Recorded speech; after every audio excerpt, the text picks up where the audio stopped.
sont incapables d'aimer vraiment.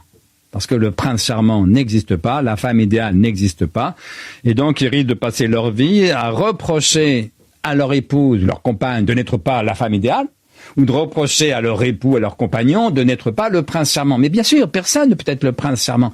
Et donc, il faut aimer les gens comme ils sont, et c'est pourquoi cet humanisme de la miséricorde, c'est aussi, si je veux dire, une leçon de thérapie de couple. Vous voyez, arrêtons de nous faire des illusions les uns sur les autres, apprenons à nous aimer comme ils sont. Un jour, un journaliste me demandait...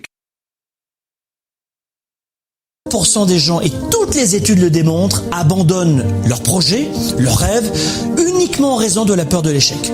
J'ai peur d'échouer, je risque d'échouer, et ils laissent tomber. Ils ont tous l'image en tête et la fausse croyance que c'est anormal d'avoir des mauvais coups, des déceptions.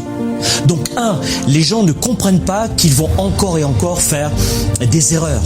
Nous allons encore tous faire des erreurs tout au long de notre vie, et c'est normal. Et deuxième point, tout ce qui doit être fait est souvent mal fait pour commencer. Tout ce que nous faisons de bien aujourd'hui a été mal fait hier, mais ça ne nous a pas empêché de le faire, de commencer l'aventure. Un enfant chute environ 2000 fois avant d'apprendre à marcher.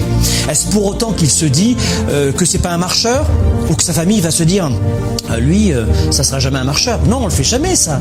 Donc l'idée, c'est de commencer à marcher maintenant, et on verra bien. Écoutez, 85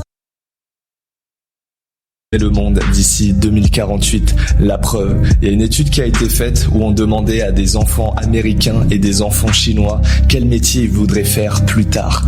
Les enfants américains ont répondu youtubeur, alors que les enfants chinois ont répondu astronaute. Je te laisse imaginer la différence d'écart entre les populations d'ici quelques générations.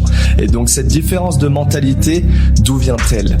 En un mot, TikTok. Que ce soit aux États-Unis ou en France, quand tu scrolles sur TikTok, 80% des vidéos sont des vidéos de divertissement, autrement dit qui endort l'esprit. Alors qu'en Chine, 80% des vidéos sont des vidéos éducatives. C'est l'inverse. Et contrairement à la croyance populaire, ce ne sont pas les Chinois qui magouillent les algorithmes. Non, ils n'ont même pas besoin. En réalité, l'algorithme de TikTok te recommande juste ce que tu veux et ce qu'il y a de disponible. Et la solution pour rehausser le niveau des plateformes et ainsi rehausser le niveau intellectuel de la prochaine génération, c'est d'augmenter le nombre de créateurs éducatifs.